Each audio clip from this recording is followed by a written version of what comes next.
1,00,000 మంది శివభక్తులతో కలిసి మహారుద్రాక్ష పూజలో పాల్గొనండి. వెంటనే కాల్ చేసి మీ పేరును నమోదు చేసుకోండి. నమస్తే రమగారు. నమస్తే జయ. రమగారు, తిట్లు శాపనార్థాలు నిజమవుతాయా? తగిలేస్తాయా? చెప్పండి.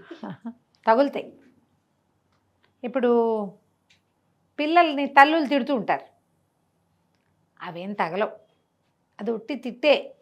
ఆ క్షణానికి మనసులో నుంచి రాదు కదా, తల్లుల్లో వచ్చిన ఉద్రేకం వల్ల వస్తాయి అంతే.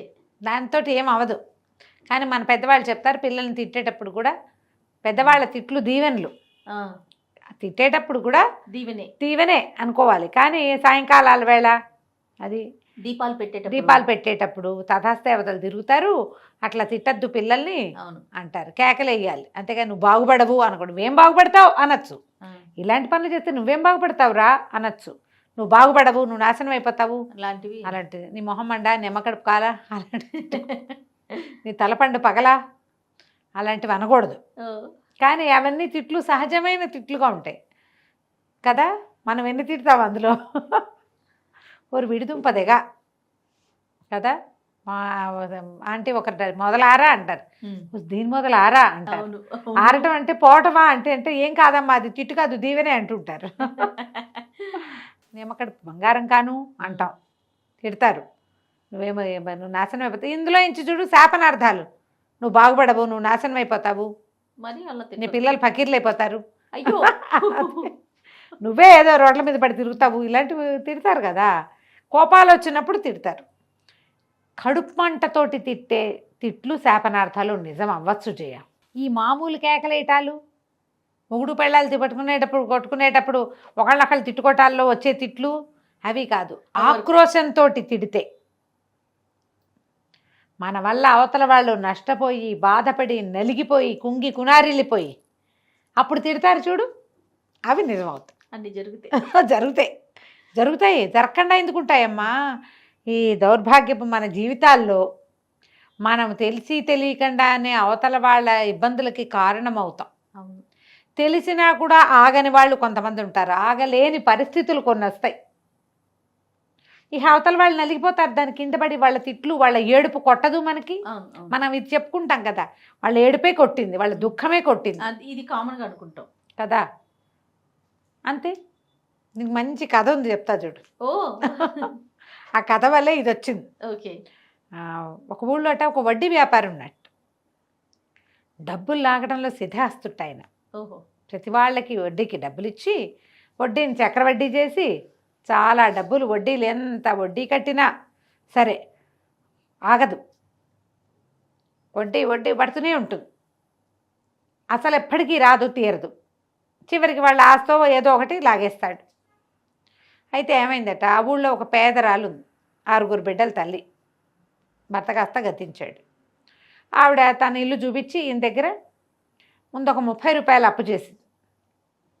కొన్నాళ్ళకి ఏదైనా వడ్డీ అసలు చెల్లబెట్టలేదు, వడ్డీ కట్టలేదు, పైగా ఇంకొక 15 రూపాయలు మళ్ళీ తీసుకుంది. ఈ రూపాయల గోళ ఏమిటండి అంటావు నువ్వు ఇప్పుడు.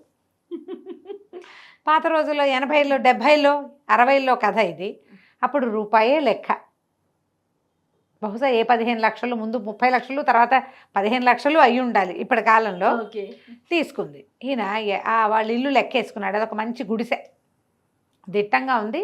ఎంత కాదన్నా ఒక 170-190 గజాల స్థలం, 200 గజాల స్థలం అనుకో. ఈ 200 గజాల స్థలము దీనికి సరిపెట్టి లాగేస్తే పోతుంది. 200 గజాల స్థలం ఇంచుమించుగా ఒక 100-150 రూపాయలు చేసేది ఆ రోజుల్లో.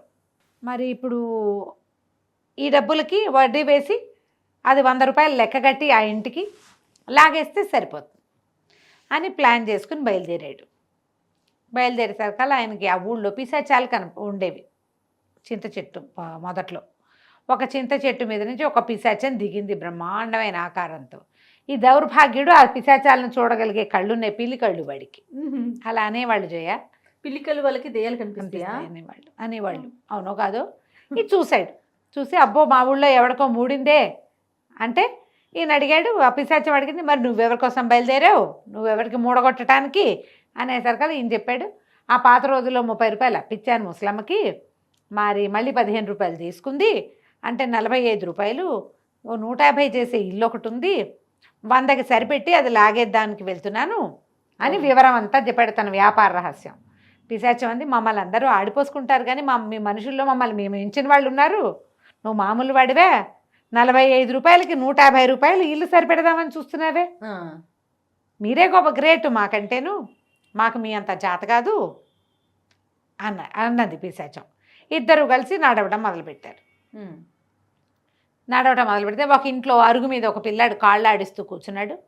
వాళ్ళ అమ్మేమో వాడిని తిట్టింది, ఓ నిన్ను పిశాచం మింగా చచ్చినవాడా, వాకిలి తలుపు దొడ్డి తలుపు వేసిరారా అంటే పెరటి తలుపు తీసొచ్చో పిల్లమండి వచ్చి పాలన్నీ తాగిపోయింది, నేను పిశాచం ఎత్తుకుపోను అని ఇలా అనేసరికల్ సావుకారు అన్నాడు, ఈ వడ్డీ వ్యాపారి, అదుగో అదుగో ఎవరో నిన్ను పిలుస్తున్నారు, నీకు మంచి బిగిరాకి వచ్చి పడింది, పిల్లాడు నవనవలాడుతున్నాడు, పోయి తెచ్చుకోపో అన్నాడు. అనేసరికల్లా ఈ పిశాచం అంది నవ్వుతూ, అది నాకు ఇవ్వడానికి పిల్లవలా, పిల్లాడిని ఊరికే తిడుతోంది, తిట్లు అవి, వాటికేమవుతుందో టొట్టి మాట, పిశాచానికి ఇస్తానని పిలవటల్లా వాడు తలుపేయలేదని తిట్టడానికి ఆ వాక్యం వాడుతోంది తల్లి. ఎవరైనా రెడీగా ఇచ్చేసే పరిస్థితి వస్తే అది వేరే కథ, ఇవేం మనకు పాఠం, ఈ ఆహ్వానం నాకు సరిపోదు అని పిశాచం నడవటం మొదలెట్టింది. ఆ వాకిట్లో కూర్చున్న 10 ఏళ్ల పిల్లాడు లేచి లోపలికి వెళ్ళాడు, వాళ్ళ అమ్మ ముట్టికాయ ముట్టి వాకిలి తలిపేసి వాడిని లోపలి తీసుకుపోయింది. ఈ వ్యాపారి ఈయన ఇద్దరు నడుస్తుంటే ఒక వాకిట్లో భార్య భర్త జుట్టు పట్టుకోవట్లేదు, అంతే చాడా మడా పోటాడేసుకుంటూ ఆయన అన్నాడు, ఓసి నేను మొహం మండా, నేను పిశాచం మింగయ్యా, నా రూపాయలన్నీ తీసుకెళ్ళి మీ పుట్టింటే దాన్ని పెడుతున్నావు కదే అంటే, మా నాన్న ఇచ్చేస్తాడని చెప్పాను కాదు అని ఆవిడ అంటోంది. అనేసరికి వడ్డీ వ్యాపారం అన్నాడు మళ్ళీ పిశాచంతో, అదిగో పిశాచాన్ని నిన్ను మింగబెట్టడానికి పెళ్ళాన్ని సిద్ధంగా ఉంచాడు ఆయన, పోయి ఆవిడని మింగేసే, ఈ పూటకి నీకు ఆహారం సరిపోతుంది అన్నాడు. అనేసరికల్లా పిశాచం అంది, అబ్బాయి ఒకటి శాపనార్థాలు, నిజంగా ఇవ్వాలని కాదు, తన డబ్బులు ఏవో పోయినాయని అంటున్నాడు, ఒకవేళ ఇచ్చేస్తారని చెప్తోంది కదా, ఆయన చూస్తాడు మీ నాన్న వడ్డీ ఇస్తాడా అని అడుగుతాడు వాడు, కాబట్టి అది నాకు పిలుపు కాదు. నడిచారు. ఆ ముసలి ఆవిడ ఇల్లు వచ్చింది. 6 బిడ్డల తల్లి ఉందిగా పేదరాలు, ఈ వడ్డీ వ్యాపారి తలుపు కుట్టాడు. ఆ పిశాచం ఆ పక్కనే నిలబడి చూస్తోంది. వచ్చి పిన్ని బాగున్నావా, మరేమో నువ్వు పేద్దానివి, మరి 45 రూపాయలు ఉన్నాయి నువ్వు ఇవ్వవలసినవి, నువ్వేమీ చెల్లుబెట్టలేదు, మరి ఆ వడ్డీ ఈ వడ్డీ అన్ని వడ్డీలు కలిపితే 100 రూపాయల దాకా పడుతుంది పిన్ని, నువ్వేమి ఇస్తావు చెప్పు, పెద్దదానివి, పిల్లలు ఇంకా గడిగట్లేదు చూడు నీ పిల్లలు, మరి నువ్వు ఒక పని చెయ్యి, ఇల్లు ఇచ్చేసేయి, నాకు ఇల్లు నా చేతిలో పెట్టు, నీ వడ్డీ కాగితం తెచ్చా, దీన్నేమి తింపేస్తా, ఇక నువ్వు నాకు బాకీ లేవు ఏం లేవు అనగానే ఈ ముసలావిడంది, ఊరిని మొహం మండా, నేను పిశాచం మింగా చచ్చినవాడా, 45 రూపాయలకి 150 రూపాయలు ఇల్లు కాజేద్దామని చూస్తున్నావా, ఉండు నీ సంగతి చెప్తా అని ఈవిడేం చేసింది, లోపలికి వెళ్ళి చీపురు తెచ్చి దేశశుద్ధి చేద్దాం ఆవిడ ఉద్దేశం అది. ఈ వాకిట్లో నుంచున్న పిశాచం చటుక్కుని వెళ్ళి ఆ వడ్డీ వ్యాపారి అయితే నోట వేసుకుని వెళ్ళిపోయి. ఇప్పుడు ఇది తిట్టు, ఇలాంటివి నిజమవుతాయి. ఇప్పుడు లేకపోతే వాడు అంటే వాడు మొత్తం ఇల్లు హడపాయించేస్తాడా, అంతేగా. ఈ మామూలు తిట్లు సందర్భానుసారం తిట్టే తిట్లు కాదు, ఆక్రోశంతో తిట్టేదే నిజమవుతుంది. అవతల వాళ్ళు ఆక్రోశంతో ఉన్నప్పుడు వాళ్ళ తిట్లకి దొరక్కండి. నువ్వు పైకి రావు, నువ్వు నాశనం అయిపోతావు, మట్టి కట్టుకుపోతావు, అలాంటివి వాళ్ళు ఏమైనా తిట్టారంటే ఇవాళ కాకపోతే రేపొద్దున మీ నెత్తి మీదకి వచ్చి తీరుతుంది. తిట్లకి దొరకకూడదు అంటే ఏం చేయాలమ్మా, జాగ్రత్తగా ఉండాలి. తిట్లు అవతల వాళ్ళు తిట్టే లెవెల్కి మనం వెళ్ళకూడదు. పిల్లల్ని ఊరికే తిడుతూ ఉంటాం మనం, ఇలాంటి పిచ్చి తిట్లు తిట్టకండి. సాయంకాలాలు తిడదాం, వాళ్ళు మండిపోతుంది అని పాడు చేసేస్తున్నారు, నాశనం చేస్తున్నారు, ఇల్లు శుభ్రంగా ఉంచట్లేదు, బాగా చదవట్లేదు, ఏదో ఈ పిల్లల్ని ఏమంటారంటే జనరల్గా అనే మాట చేయ, వాడికి మార్కులు వచ్చినాయి, వాడు కలెక్టర్ అవుతాడు రేపొద్దున, నువ్వు అడుక్కు తింటావు, పందులు కాసుకోవాలి నువ్వు అంటారు కదా, అడుక్కు తింటావని, పందులు కాసుకుంటావని, పనికి మాలిన వాడివని, ఇలా పిచ్చి తిట్లు తిట్టకండి. ఏమవ్వాలనుకుంటున్నావు నువ్వు ఈ కాస్త చదువుతోటి అని కనుక్కోండి, వాడే చెప్తాడు. నేను పెద్దయ్యాక ఐఏఎస్ అయిపోతా అంటాడు, తథాస్ దేవతలు అప్పుడు దీవిస్తారు. నువ్వు అడుక్కు తింటావని నువ్వు అన్నప్పుడే తథాస్ దేవతలు దీవిచ్చారనుకో, అప్పుడేం చేస్తాము, అదే కదా. అందుకని అలా కాకుండా పాజిటివ్గా తిట్టండి. తిట్లో కూడా పాజిటివిటీ. వాడితోటి సమాధానం చెప్పించండి, ఏమవుతాడు స్కూల్కి వెళ్ళిన ఒక అడ్వర్టైజ్మెంట్ ఒకటి చూస్తుండేదాన్ని నేను. ఈ మధ్య చాలా రోజులైంది మర్చిపోయాను. ఓ పిల్లాడిని వాళ్ళ అమ్మ నేను స్కూల్కి వెళ్ళిన అంటాడు. ఏం చేసుకుంటా గేదెలు కాసుకుంటా అంటాడు పిల్లాడు. గేదెలు కాసుకుంటా, గేదెలు ఎక్కడ ఏంటి కొనమని నాన్నని, నేను గేదెలే కాసుకుంటాను నేను స్కూల్కి వెళ్ళి. దేనికి సంబంధించిన యాడ్ అది? ఏమో మరి యాడ్ అది ఏమిటో దేంట్లోనో ఒక దాంట్లో వస్తుండేది. ఆహా. ఓ పిల్లాడు గేదెలు కాసుకుంటాడు, వాడు ఆహా. గొడ్లే కాసుకుంటాడు. స్కూల్కి వెళ్ళను నేను. వాడికి ఆ ఐడియా ఎవరిచ్చుంటారు? పెద్ద అయ్యాక చదువుకోకపోతే గేదెలు కాసుకోవాల్సి వస్తుందని అది చెప్పారు. చెప్పుంటారు. ఏం లేదమ్మా, ఇప్పుడు అట్లా లేదు. గేదెలు ఆవులు కాసుకునే వాళ్ళు కోటీశ్వర్లు అవుతున్న దాఖలాలు ఉన్నాయి ఇప్పుడు. మరి బాగా చెప్పారు. గొడ్లు మట్టి పిసుకుని బతకాలి అని తిట్టేవాళ్ళు ఇదివరకు. మట్టి పిసుకుని బతికే వాళ్ళకే బంగారం కనపడుతోంది. అవును. ఏది తక్కువ కాదు. దయచేసి అలాంటి తిట్లు తిట్టకండి, ఉమ్. ఎందుకంటే అవన్నీ కూడా మంచివే.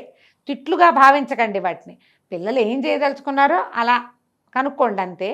అనవసరమైన తిట్లు శాపనార్థాలు చేయబోకండి. ఈ కథ పిల్లలు చెప్పండి, సరదాగా బాగుంటుంది. కథ కంచికి మనం ఇంటి.